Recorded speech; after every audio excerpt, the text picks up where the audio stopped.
أنزل من السماء ماء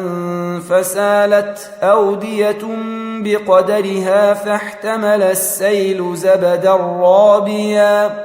ومما يوقدون عليه في النار ابتغاء حلية أو متاع زبد مثله كذلك يضرب الله الحق والباطل فأما الزبد فيذهب جفاء